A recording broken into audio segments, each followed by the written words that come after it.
What's going on, everybody? Welcome to Political Fight Club. I'm Robert Durden, and I'm here with Ian Berg, and this is a very special episode, guys. I want to start off by first thanking everybody that's subbed to me. I just broke 1,000 subs, so, everything I do on this show, it's really nothing without you guys, so I really appreciate all of your support and your views. If you want to support me on Patreon, feel free to do so. I don't ask for money very often, but it does. I will post a link below. I'm nothing without you guys. Thank you, thank you, thank you.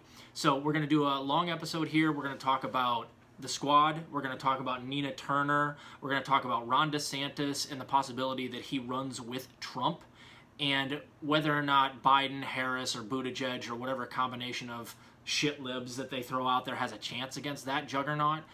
And then I'm going to bring it full circle, and we're going to talk more at length about Nina. And if she loses this run for the House, if that is the last nail in the coffin for all the people that hope that we can reform the Democratic Party, that maybe they'll finally join us. And I think that's how you feel, too. I feel third-party solution is probably the best option at this point.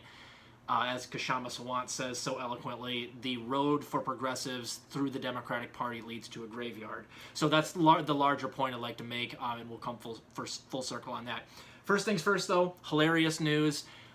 Sacha Baron Cohen, who did that hilarious show, Who is America, where he was trolling all of those politicians a couple of years back. You guys may remember that he did a hilarious episode, I think it was episode 3, where he had the pedophile scanner that would beep every time you, scanned it over somebody that had. And he did it with Roy Moore, who was running for Alabama Senate at the time, and he was an alleged, 14-year-old child sex harasser minimum, and worse than that, depending on who you believe. Now, I don't know if that was ever found to be true or not, but at the time, it was hilarious that he did that to Roy Moore. Roy Moore sued him for, I don't even know, sued him for that segment anyway. Probably defamation. I think that's what it was, and it fell flat and it died. Yesterday, Sasha has been exonerated. Roy Moore did not win that lawsuit, so that is hilarious news. That's one thing. One, I wish that was an invention, a pedophile scanner. That'd be great. But two, they're always going on about cancer culture and Dr. Seuss. And Potato Head is no longer Mr. the righties. Now, here's the thing. I don't think Mr. Potato Head is Mr. Potato Head so they can put all the female stuff in the same box, because they probably didn't sell as much as they used to, because there's all more toys. So, we're just going to consolidate, and then they changed the name because there's female parts in there, and then they did some spin, some fake woke nonsense like corporations like to do. And then Dr. Seuss, the books that they're not publishing anymore, granted there were some definite racist stereotypes in some of those, but those were the worst selling books. So they just did it to save money, and then they also came out and wanted to pretend to be woke like a lot of corporations. But they're always getting on Fox News and running around and yelling about these things, but then the minute somebody makes a joke, the right has to sue. Yeah, exactly. Roy Moore sued, Trump sued Bill Maher over a joke. Yep. And, that's not... It happens all the time. They're always trying to... They're just projecting their snowflakeism. And not to mention, anti-BDS stuff. Yeah. Very anti-free speech, and that's not as comical. But that's another form of cancel culture. No, you can't get hurricane relief if you're going to be outspoken against Israel. So, yeah, it's just the hypocrisy, to me, is... very aggravating, but can also be very hilarious. It makes me happy because really what I do on this show is very much I do the news, but since I'm a satirist, I'm just joking the whole time. So it makes it seem like in the future I'm less likely to get sued for making fun of somebody, because I'll just be dude, I was fucking joking. The same way that would you sue a comedian, you can't sue Sacha Baron Cohen either, because he's doing political things, but he's mostly a comedian. So I feel I feel a little bit safer now that No, I just love somebody to try to sue me for some stuff I say, because what defamation of character? Yeah, right. No, I just insult everybody on my show. Don't get... And then too, it'll, even if they win, it'll go to collections, right? And then the collections people call me, and then I'll give them $10 a month. Exactly. Okay. So go fuck yourself. I'm gonna say what I want. Sue me for $3 million, and you're gonna be dead before you get it all, because I'm giving you the minimum, $2.50 a month. Yep. Yeah. Good luck. So let's talk Nina Turner. She a recent poll came out, and I believe it was it was an internal poll by Chantel Brown. She's the lady running against Nina. And last we saw, Nina was up 35%. Yeah. So I did an episode on that. It looked like she was running away with it. And since then, there's been a couple of endorsements which helped Nina. Hillary Clinton was one of them. But then Jim honestly, Clyburn I don't know how that helped. No, I know it did. That did not. But I think Jim Clyburn's did. Black people still tend to trust Jim Clyburn. So even though I was on the show right after he did the endorsement telling everybody to, give to Nina, as it turns out, Chantel is, according to her own poll, so take it with a grain of salt, down only 7%. That is not good. I don't like that the noose is tightening a little bit there, and that's a bad thing to say right there. That's not what I meant. But you understand my metaphor. I worry about Nina very much now because here's what really scares me. If she gets close enough and it's not a blowout, then I fear Barack Obama will be the endorsement that puts Chantel Brown over Nina, like doing the same play that they did against Bernie, which is basically Obama makes a couple of phone calls 2 or 3 nights before, a couple of weeks maybe, and it's coming up here, so pretty soon, telling everybody else to drop out, get behind Chantel, and then he endorses Chantel himself, and that might be enough, along with the smear campaign that they're running against Nina, by the way, which is off the charts and crazy, that might actually lose her the election. And that scares me tremendously. I think that Nina's run here it's going to be indicative of whether or not we can actually run through the Democratic Party or whether or not we really do have to abandon ship.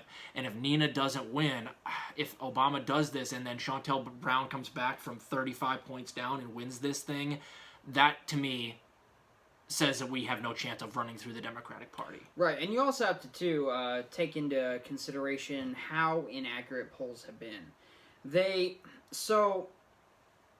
There was a lot of call when Trump was failing to concede defeat, and he was like, no, I'm still president, blah, blah, blah, blah. And there's like, the pollsters should be in trouble because they were trying to throw off my campaign, and blah, blah, blah, blah, blah. Okay. So, we were speaking right before the show, and I asked you, when was the last time you saw an accurate poll? Yeah, and right. we cannot remember. No. And so, I've never been polled, you've never been polled, most younger people haven't. And this was also an internal poll, but I think what polls do is they get into people's heads in a way. And so it was an internal poll, and she released that poll because she knew that it is going to make up points if people think that she's closing the lead. Yeah. And I, for one, I don't believe she's probably up 37 points. Or 35 right, points, or whatever it was. But I also think that her opponent is probably not that close. Right, somewhere in the middle. And the hard part, too, is that when Bernie was running in the primary, and they polled everybody, he was supposed to win spectacularly. And then the election day comes, and there's almost no young people votes that came in. Yeah, that was. But there's so many people. Suspicious. There are so many people I know who were first-time voters in their 30s. They never even voted. That were voting for him, and so I don't like to think that elections are rigged. Okay, I want to believe in our system and that it functions, but with what Buttigieg did in, I think it was Iowa. Yeah, that's right. And with the polls being so far off, not only in the primary, but in the election against Trump, and then this thing as well, I just don't think you can really trust the numbers. I think even if you look at rallies, and Bernie had way bigger rallies than anybody, nobody really cared about Biden. So you have to really look at which way the propaganda's pushing, and who's spending more money on advertising. And I don't like to say this about the American population, but I think we are far too easily swayed by advertising. We are. We don't look into things. And so if you look at not only elections, but if you look at bills throughout history, reforms, whoever spends the most money typically gets the outcome they want. Not every time, but a lot of the time. And so the biggest hurdle for her is the money. Now, I don't know what Nina could do. She's always been her. And I think she should continue to do that. And I think that if Obama does come out and does endorse the woman she's running against, then she needs to come out and just basically crucify Obama. Yeah. And throw him under the bus for all the negative things he's done. Dude, because fuck Obama, fuck Jim Clyburn. Come out and say it. Somebody has to. Because he's still seen as this, like, great beacon of progressivism when he's not, and he never has been. And he did the bare minimum to help America, like the Iran deal, okay? But he didn't get us out of the war. The bailouts just helped the hyper-wealthy. Yep, and I've said, like, there's never been a black man in power that had so much power that did so little for black people, too. Yeah, which is crazy. Like, he didn't even do anything really good for black people. No. He was in there for 8 years, for God's sakes. And, we also are not a huge fan of identity politics, so if you help everybody, then you would also help black people. But you'd think that he would want he didn't even legalize marijuana. Right, and, expunge the records of all of those predominantly black and brown people who are incarcerated for it. Right, exactly. He didn't... So, executive order. Yeah, and so... He also had a supermajority. He didn't end the drug... And he didn't do... And the thing is, too, he wasn't raised wealthy. Like lot of... So you think he would know the struggles. And so, yes, if Obama comes out and does endorse, then... I think Nina Turner really has to just come out there and fight Obama. Yeah. Call him out for upping the drone strikes. Call him out for deporting people. Call him out for building the cages. Yep. Because a lot of people still don't know that because they're so apolitical and uneducated in this country. And so I think even if he does pull the strings, if she does kind of like a Trump-esque style where you just go and you just burn everybody. Yep.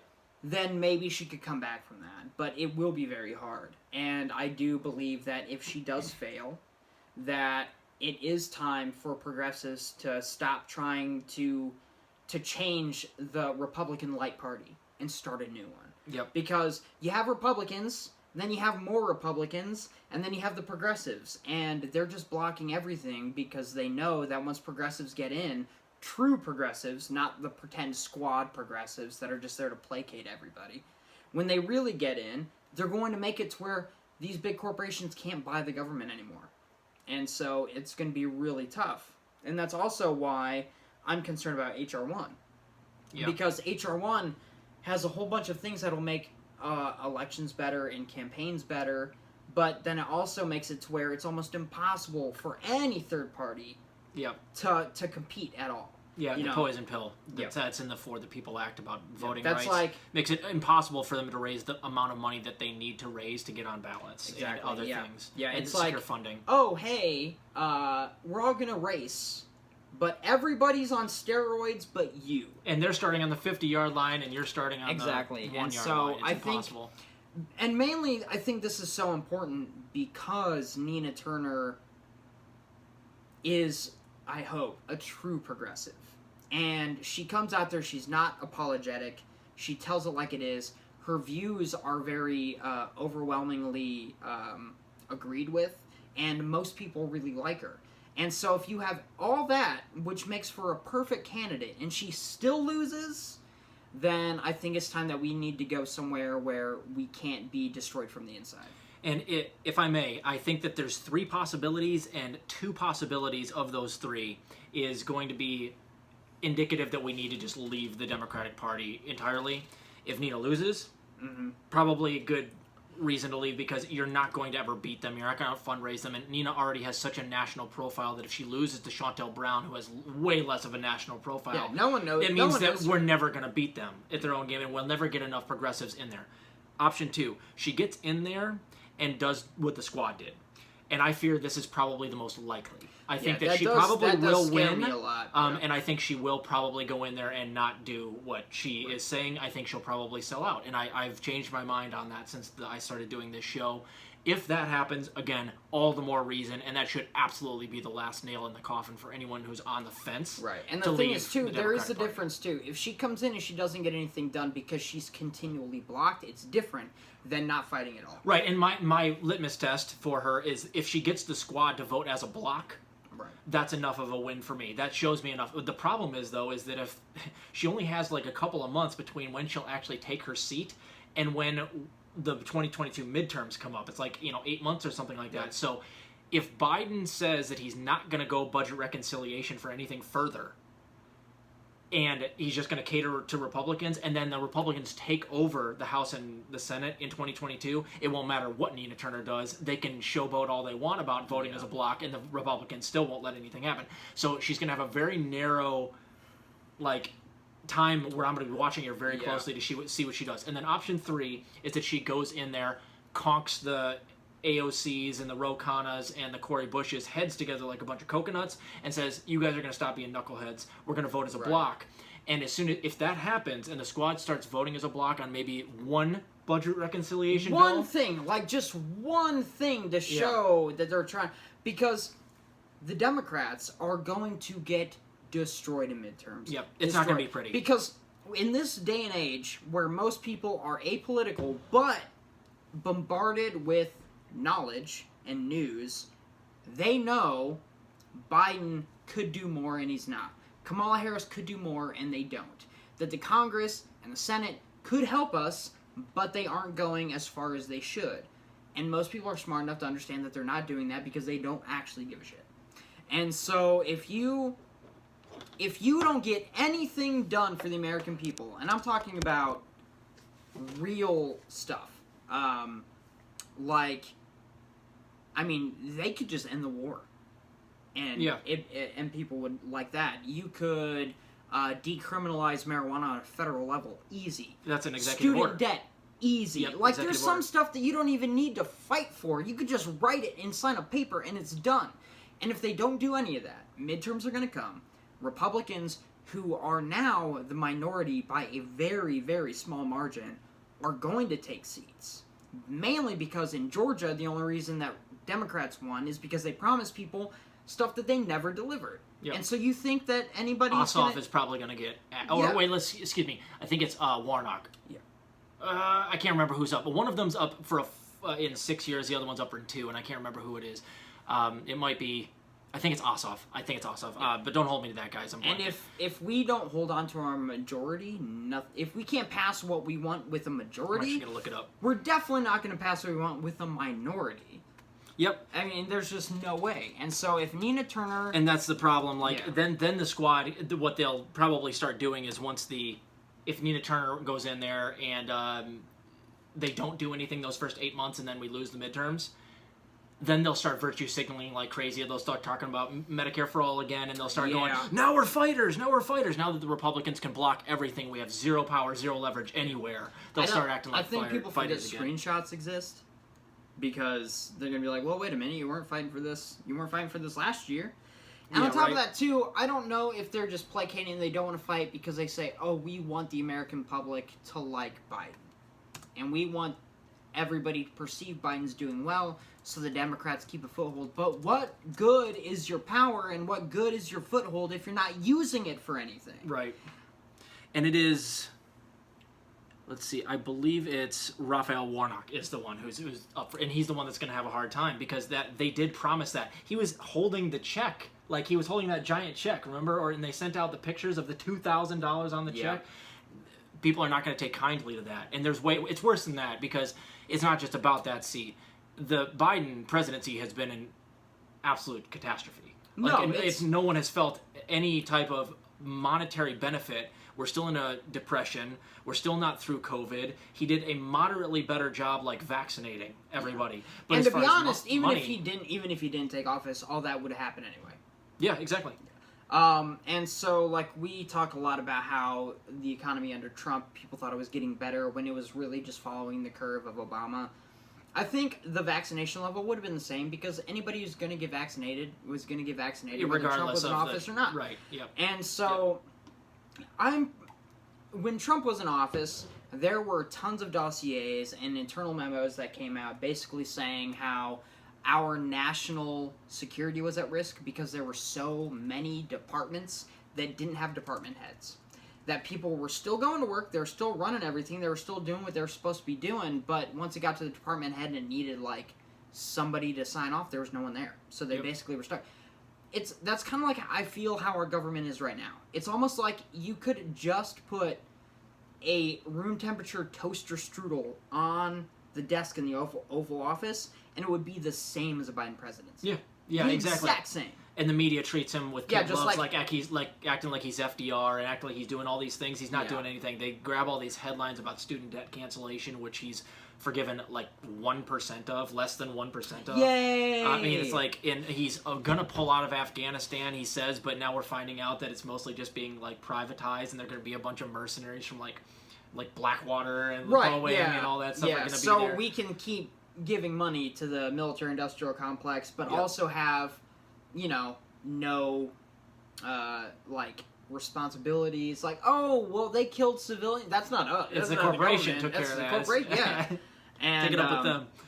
It's ridiculous. And on top of that, like Biden's son getting money, $500,000 for artwork. Yeah, I did an episode on that. Oh my god, it's legalized bribes. It's silly. Right. So he just started doing art like a year ago. Right. So I wasn't on the show recently for car trouble and stuff, and so I was doing a whole bunch of stuff at home, and I wasn't really getting into politics. And then I was like, I really do want to be. I like coming here. I like talking politics. I like talking to the people listening. And so I was like, I really should. 20 minutes later, I was mad. I was like, why? Why do I do this to myself? Because it's just all these people running around. Like, you got Virgin Mobile going into space. You got all these other billionaires that are like, yes, we could literally give everybody malaria, medication. We could give everybody food and shelter. We could single-handedly solve 30% of the issues on the planet. But we're going to have a space race for no other reason than to, measure dicks, basically. That's exactly what it is. And so I'm just sitting here just pissed off because all these corporations are allowed to give legal money to the government, and that's why we can't have nice things. That's true. That's why if Nina Turner loses, she lost for that reason.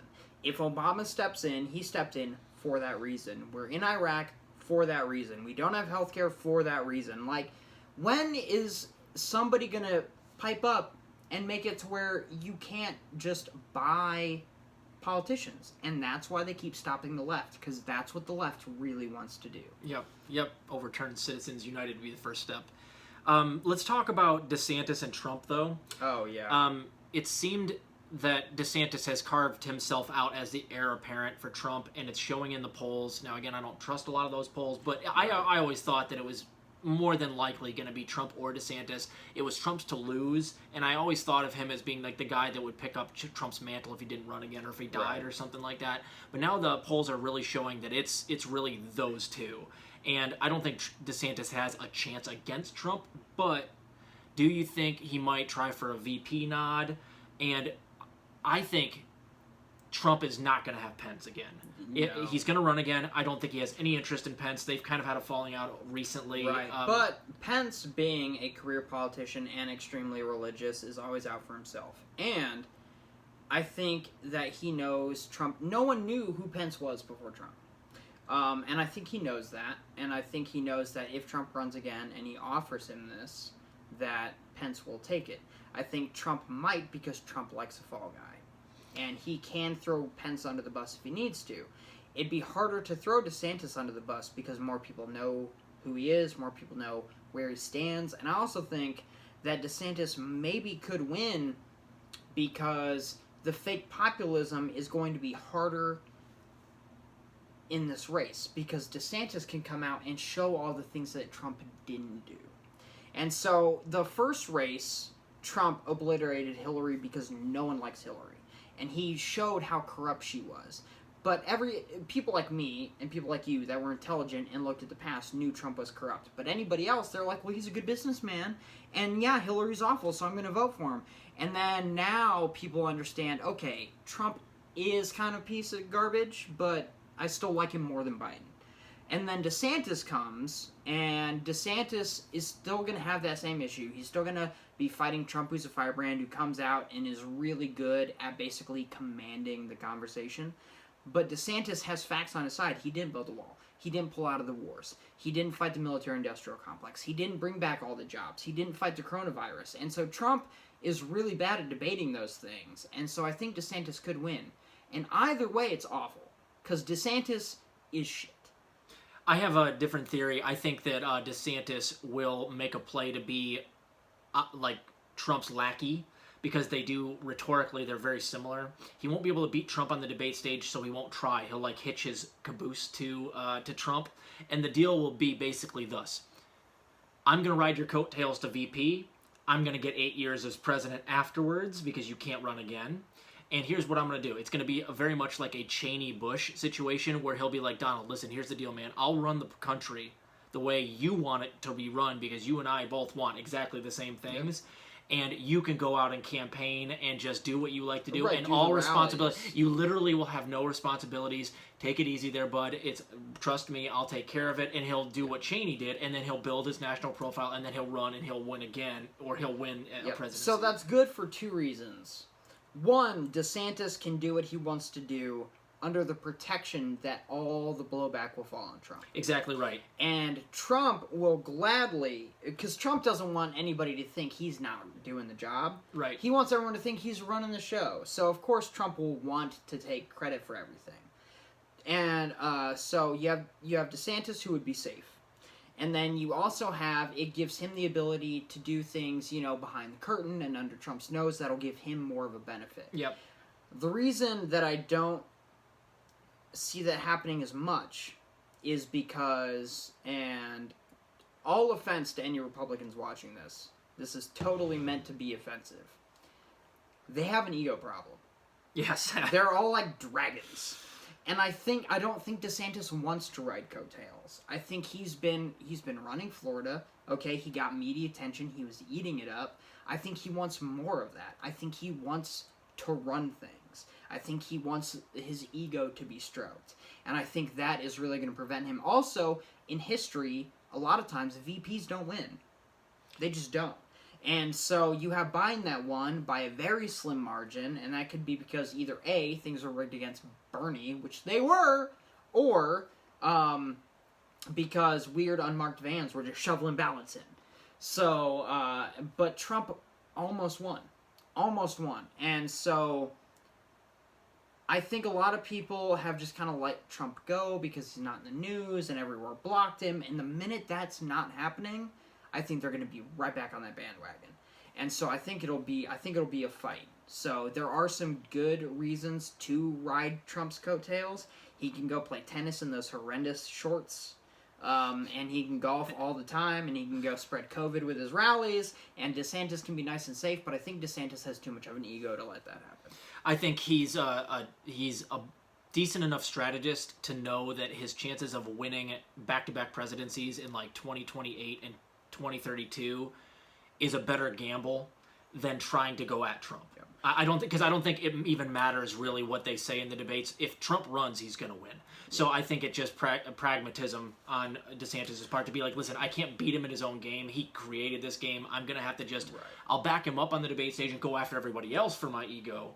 And then I'll put up with this shit for VP for 4 years with basically guaranteed that I'm going to get back. Right, and he might wait till the primaries start whittling down of opponents before he makes his call, and I can totally see that happening. But let's be honest, too, because you and I were both really environmentally conscious. We both pay attention to that kind of thing. If there's 3 Republican presidents in a row, we're all dead. Mm-hmm. There will be no reverse. If it doesn't get changed in the next, 15 years? I mean, right now, it might be irreversible from the methane being released from the permafrost melting. Most scientists agree that you can't go above the 2 degrees Celsius above pre-industrial levels, and we have to avoid that, and we have like 9 years before we get there, most people say. And on top of that, too, I read that the Earth is trapping twice as much heat as it did in 2009. Jeez, yep. And so the reason that Venus is so hot is because of what was called a runaway greenhouse effect, where basically the greenhouse effect started, trapped more heat, which made more greenhouse gases, which trapped more heat, and it basically scorched the planet. It's 400 degrees or something degrees. It melts lead on the surface. And I wouldn't be surprised if Earth takes that route if we don't get it under control. Now, granted, we will probably die of old age before it gets that bad. But I care about my children. Exactly, and I care about my children's children. Like, I want my genes to permeate until the heat death of the universe. And that won't happen if the Earth dies, and I think that's why, one, there's all these rich people investing in water, there's all these rich people that have these bunkers in New Zealand and other places, because they know. Alright, now if you take all the wealthy, and you put them in those caves, and you take everybody else, and the heat death, or the, like, floods happen, and the storms happen, and everybody starves, and the population of humanity whittles down, and there's no big corporations, then the Earth will return to normal, and then the weird inbred babies when they of come the out of cave there, people we have to kill them with pickaxes immediately as they step foot back into the sun. We need meat. We haven't had meat in a long time. And they're going to be so veal-like. I've been nomming on carnivorous trees. Like, they're going to be underground, like, I'm sorry, sixth generation. No lights on, no sixth generation exercise. Inbred Bezos baby. Like, you're getting nummy in my tummy. So I guess the last question I have for you is, let's just say we don't know who Trump's VP would be. Let's speculate it's either Pence or DeSantis, because that's likely a scenario. It's not going to be a black woman. I don't think he can. I will put that out. Anybody can, like, bet any amount of money that they want, and I will match it. Trump will not pick a black woman. He might pick a woman, but I don't think so. Any woman that could be seen next to him for that amount of time is got to have real self-esteem issues. No, he'll just carry her into press conferences by her pussy. It's silly. Just grab her and move her. He might pick Tim Scott, but I don't think so. He's got a pussy too.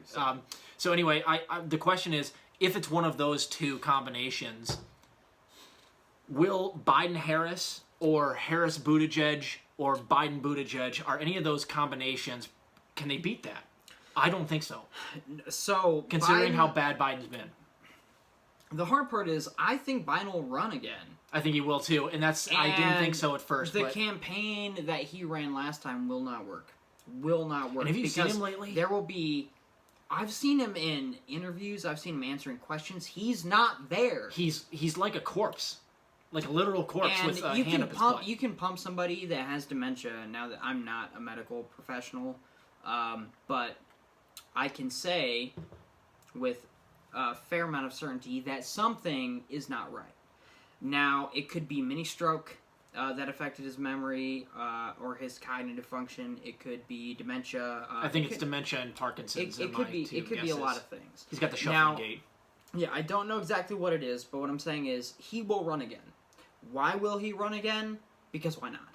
I think it'll be because they realize that Kamala Harris has no chance, and that's the Democrats have really fucked themselves. If he falls and he hurts himself, or he dies, and it is Kamala Harris running with anybody, I wouldn't be surprised if she picks either A, Klobuchar. Yeah, that could happen too. 2 women running, because that will get a lot of women wanting to vote. Yep. Which is dumb. For you women, stop voting for women because they have a uterus, okay? I've seen your conversations where you argue with each other over, like, everything. Like, mother groups, because I have 3 kids, and so the mother of my children is in mothers groups, and they just destroy each other for no reason. No reason at all. And so, don't think a woman's on your side because she's a woman. A lot of people in the African-American community already know Kamala Harris isn't on their side because, 1, she gets whiter every year, and 2, because she passed laws that allowed for mass incarceration of predominantly African-American people and other minorities. So, if Kamala Harris runs with anybody, I imagine it would be Buttigieg, because he's a man and he's white, so you get the more conservative vote, but he's also gay, so you get the lefty vote. Yep. Or Klobuchar, because she's also a woman and she's basically just there. I think she's actually still owed a favor, because she dropped out. Remember? Because Pete was given his job, the Department of Transportation, and remember, I think that she was more or less kind of tongue-in-cheek given the VP nod, until Biden changed his mind a month or 2 later and realized that he was going to get whooped in the black vote if he didn't pick a black woman. And then it became, can't be Klobuchar, it's going to be either Abrams or Kamala Harris. But I think that to get her to drop out, they had to promise her something. So I think she might actually be owed a favor by Biden. And let's be honest, even if she didn't drop out, the outcome would have been the same. Like, how much did she get? She was at 9% towards the end. It would have, Bernie Bernie might have still been able to win had she not dropped out and endorsed Biden. Although I don't think her weight was as much as Buttigieg.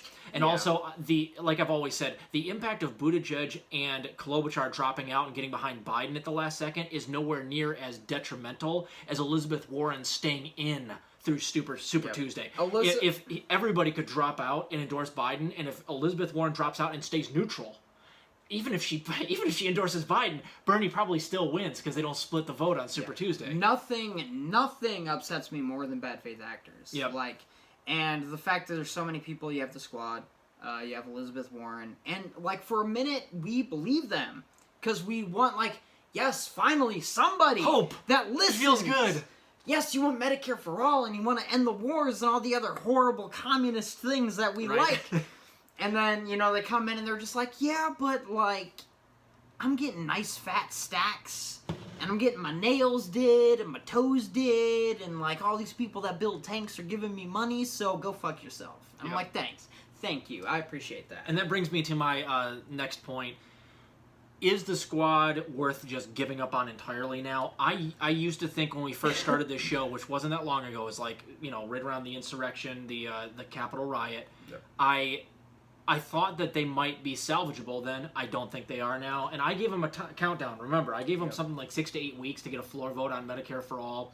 And at that point, I think it was May where I was aiming for them to have something done.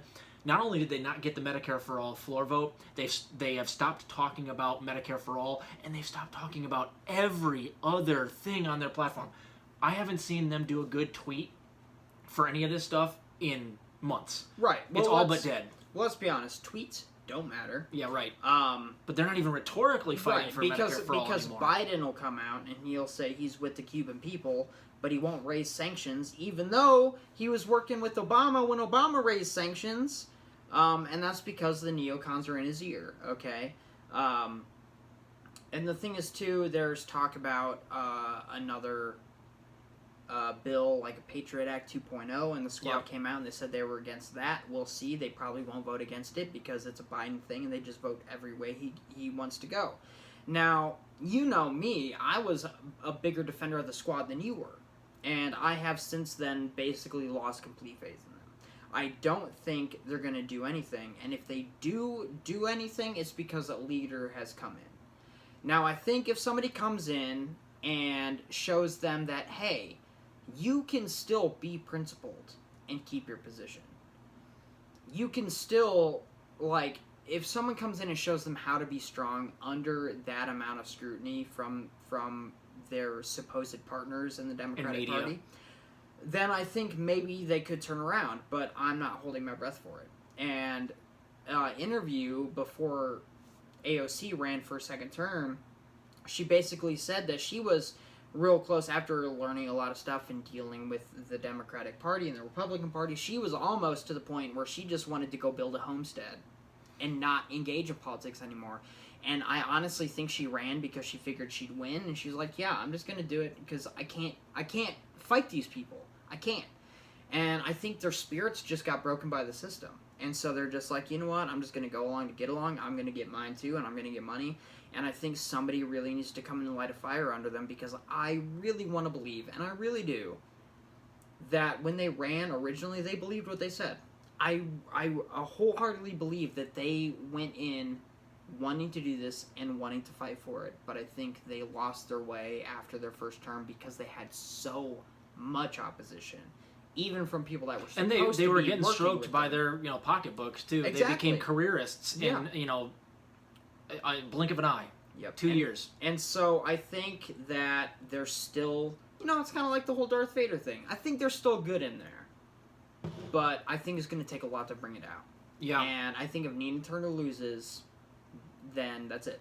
Because if they're in there without anybody really lighting that fire under them for another 4 years, it's done. It's dead. Yep. It won't be there anymore. The only option I have left for the Democratic Party, or running through the Democratic Party as a candidate, is my Kamikaze campaign, if that happens. Yeah. Which means to tell you guys, if you haven't seen the episodes, I have this idea that we need to run candidates who absolutely hate the system, hate the rich, basically are angry as hell and have no intention of going in there and making it a career, and who set their own term limits publicly while they're running, and they give you specific goals that they're going to hit by a certain timeline, or they will agree to resign.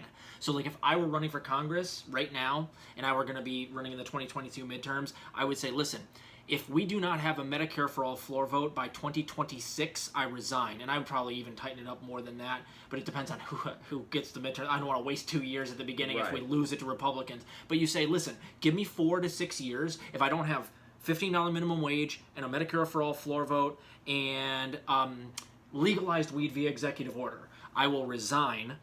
And you also should say, even if I get these things, I'm not going to do it for more than 10 years. I'm done. I don't want to make a career. So you have to get the trust of the trust back in the Justice Democrats by changing the vetting process, making sure they're very angry people that really don't have any intention of making it a career. And then set your own term limits. Right. And so Boner wrote a book, and he basically came out and said everybody in the Republican Party is doing it because they want to be stars on Fox News, and they're also, whatever. And I think that's very similar in the Democratic Party. I think they want to get money. I think they're in it for their career. You need somebody to come out and, like, I want somebody that grew up poor, right? They grew up poor, and they go to school. I want them to be smart. I want them to be intelligent. I want them to be scientifically literate. I want them to understand facts, true facts, and be able to critically think. But I would be honestly fine if somebody was sitting in their shitty one-bedroom apartment, right? And they're just, like, looking at a bottle of booze, and they're like, I'm just gonna down this and fuck it off myself. I hate life. I hate where I am. And they just go, you know what? No, I'm just gonna run for Congress. Yes. And they just don't have anything to lose. They don't care. Like, somebody goes to blackmail them about anything, which might literally have happened for some, like, why Bernie endorsed. I don't know what bad stuff he had, but it's just really weird. I don't know. But, like, say somebody comes out and is like, I found out that you kind of like dudes. We hacked your phone, and there's some questionable stuff. And he just, like, goes, let him know. I don't care. I'm going to come out. Because the American people want someone to come out there and get things done for them. All this other stuff, it's nonsense. No one cares. Okay?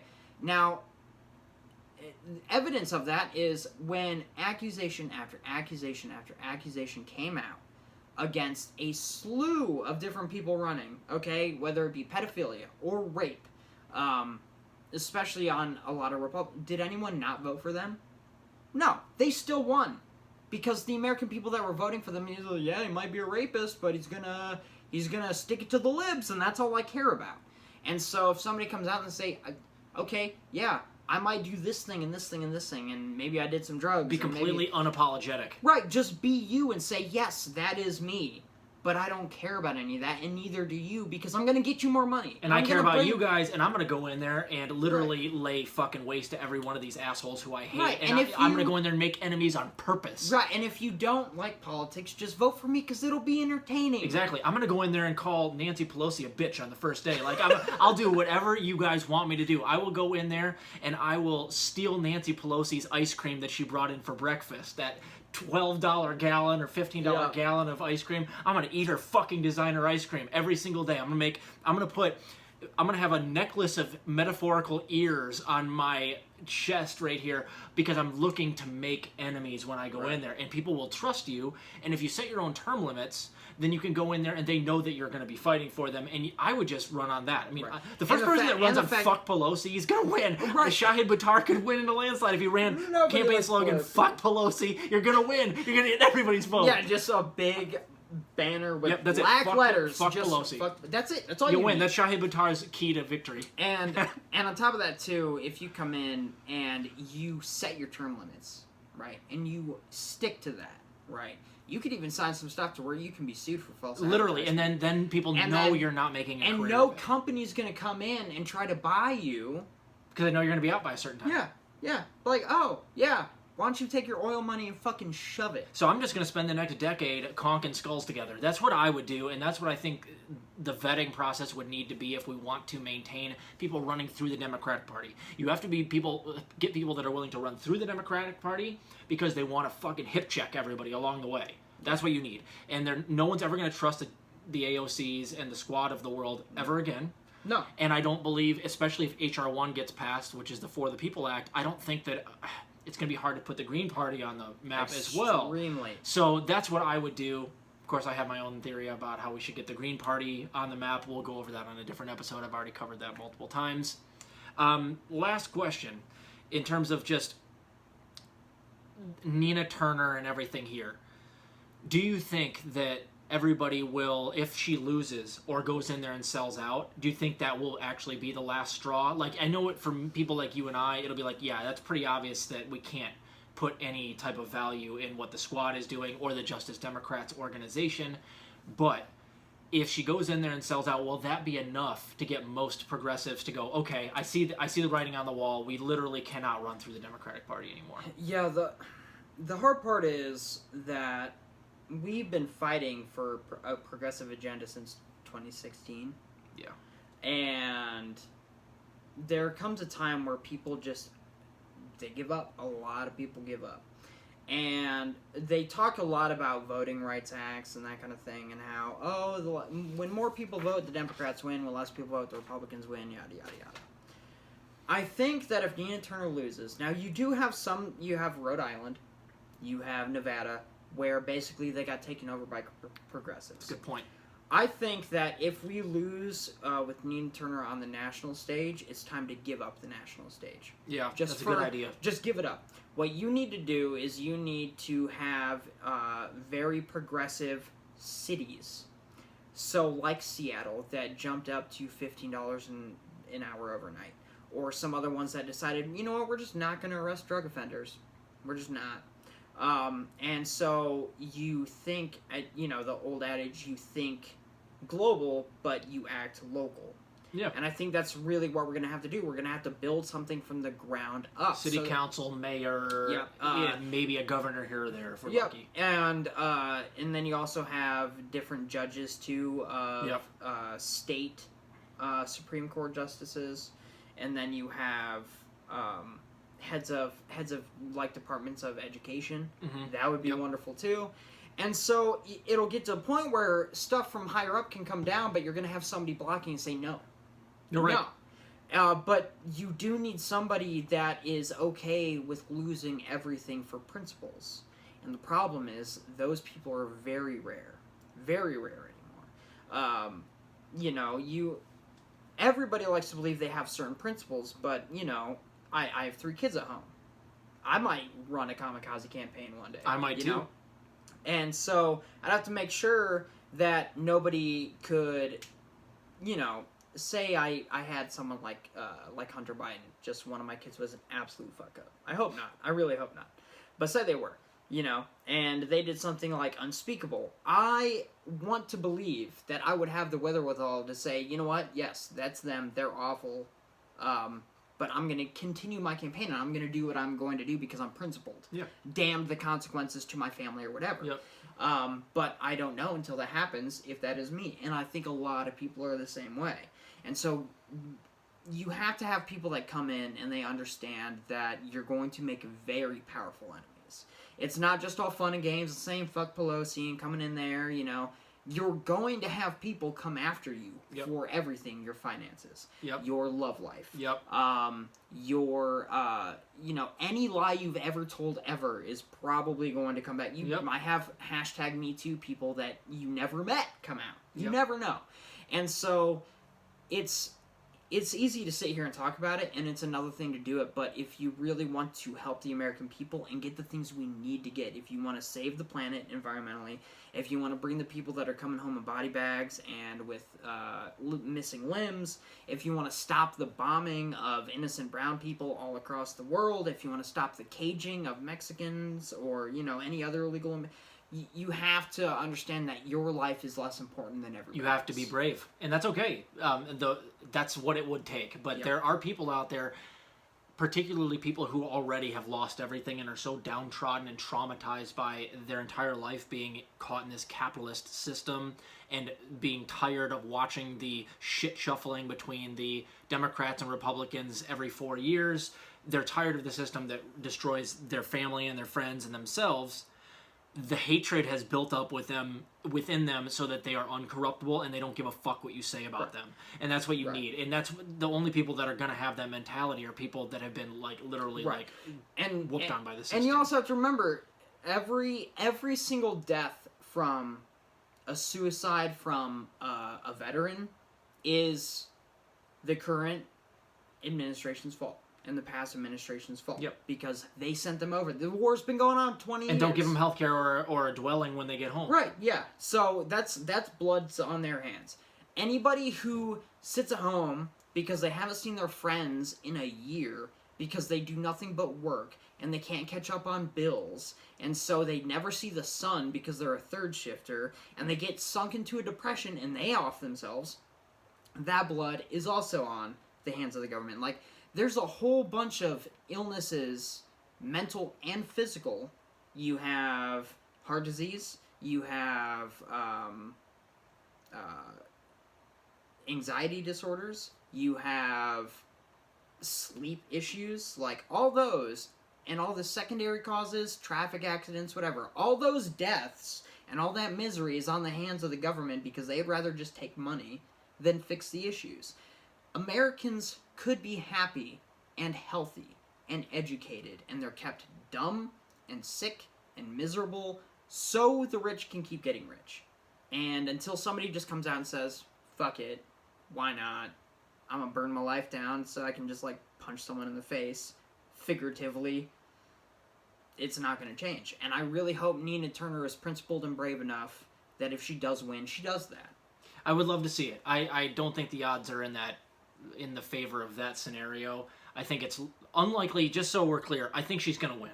I do think she is. And I think you should donate to her because I think their deadline, their SEC deadline is tomorrow, or for the next amount that they're going to disclose as far as their donations. So it would be nice for her to get a huge influx of donations right now, and maybe Obama sees those numbers and goes, okay, maybe I don't want to endorse Chantel quite yet. So I do encourage you guys to donate to her. I think she is going to win, but run through the tape, guys. Run through the tape. Right. Let's get her in there so we can at least run the experiment that will tell us whether or not the squad is a lost cause finally. This will be it. If she goes in there, sells out, no more. Right. No more squad. And if you can't donate, just share anything any ads, any speeches, any debates, because if you share it, maybe one of your friends will share it, and it'll eventually find its way to somebody that is living where she's running. 6 degrees of separation and all that. So if you can donate, at least spread the word. Yep. And, just push for more progressive legislation. Even if you're like Rob here and everybody gets on your ass about all you post is politics. Just keep doing it. Just keep aggravating people and say, well, hey, if you vote the way I want you to vote, I won't have to yell at you so much. I won't have to yell. Like, if I start getting wins, I'll shut the fuck up. That's my whole point on YouTube, is just to piss people off so much that they get involved in politics, either themselves via creating their own fight club, but also to piss off other people. For instance, like Kyle Kalinske, who refuses to get even mad enough to go after TYT. That's my whole goal in life, guys. My goal in life is so that everybody who utters the words "vote blue no matter who" in 2024 immediately gets slapped in the face. That's what I want. I want to live in that world, and I'm trying to create it. But yeah, donate to Nina, and even if you guys don't agree with Nina and you think she will sell out, which I agree with you, I think she probably will, let's run the experiment, get her in there. If she sells out, we were right, and we have our answer, and we can stop with this stupid strategy. Yeah. If she goes in there and changes the AOCs of the world's mind and gets them to actually vote as a block, even though we might only have one shot before 2022 midterms, then it'll be worth every penny you donated to get her in there, because if they vote as a block and do Tea Party tactics, and it was because she got in there, that's money well spent. So let's see, run the experiment. If she goes in there and sells out and doesn't fight, then we know no more Justice Democrats. It's time to go third party in some form or fashion. Yep. And with the advent of YouTube and Facebook, you don't need a whole bunch of money to reach a whole lot of people. Now, more money is better. All the studies done show that. But if you can just reach more people, that's great. And so just help out any way you can. See what happens, and then if we have to give up on the squad and just make just a third party, make a third party. I mean, that's what Roosevelt did. Made a third party, and he got so many terms. They're like, term limits. We gotta do the term limits because the freaking communists are giving Americans stuff like Social Security, and we can't have that. So Chris Hedges made a really good point. I was watching a speech by him on the Vanguard actually today, and he goes, the question is not getting people that are good people into government. The question is whether or not we're willing to threaten the government and make them afraid of the general populace enough so that even the evil ones vote correct. Yeah, they need. So like a lot of this might even be moot.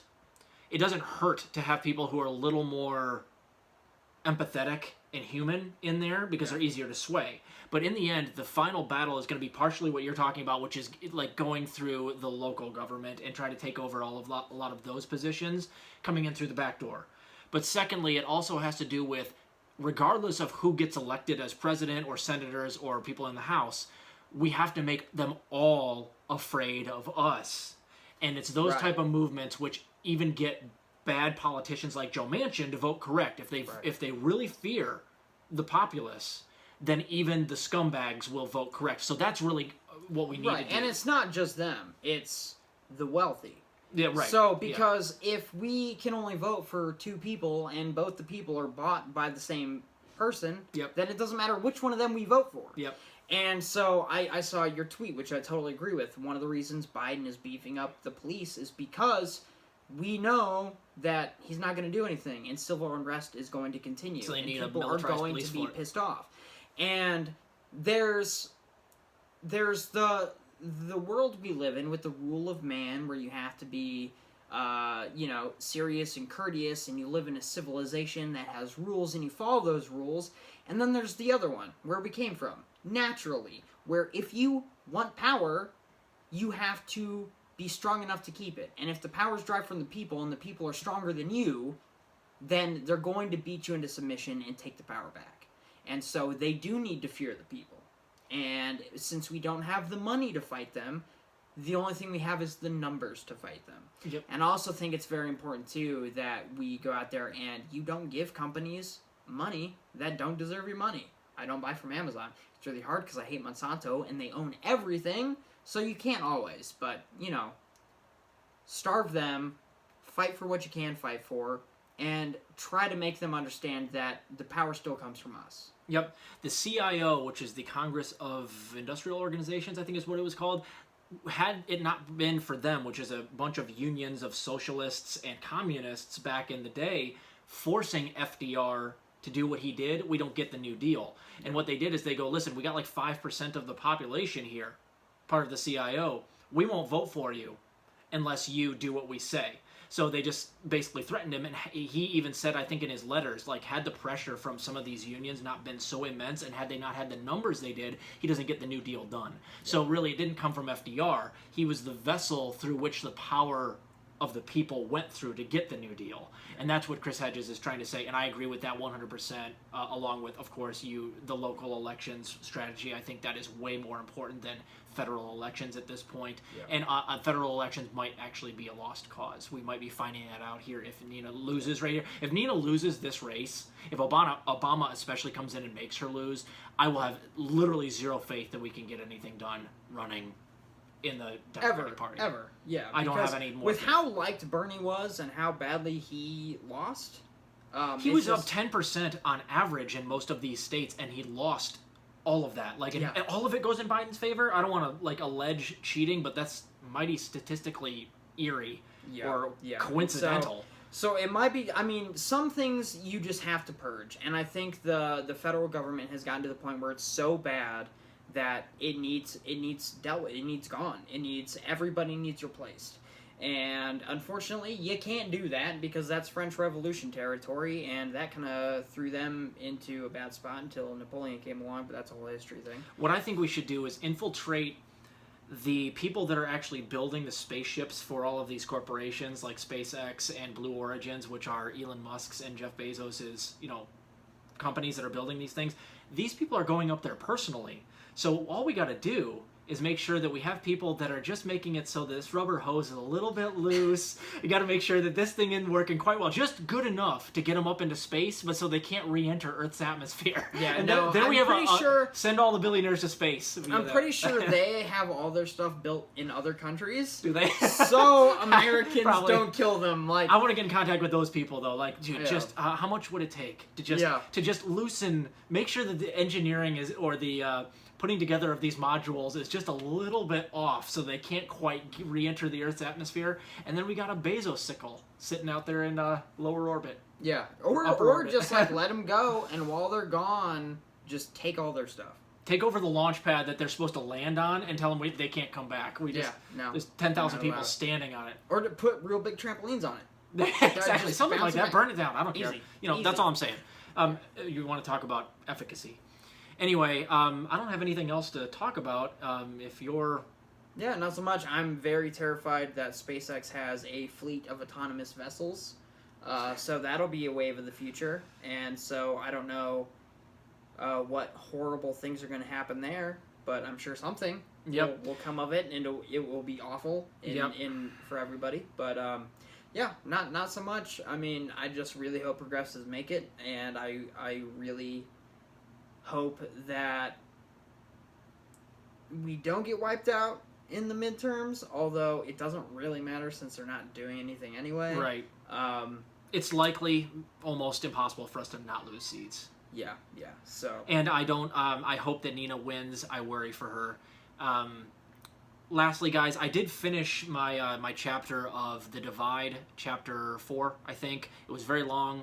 That's Matt Taibbi's book. I'll be going over that. That's about the Lehman Brothers collapse, and I'll be reading a little bit to you from that. It's very complicated, so I'll keep the episode short, and there'll be a lot of reading passages from it, so I don't mess up the data, because it was very complicated what those Wall Streeters were doing. It is not. It's hard for me to even understand. He did a good job, but it's a long ass. Rich people do bad shit.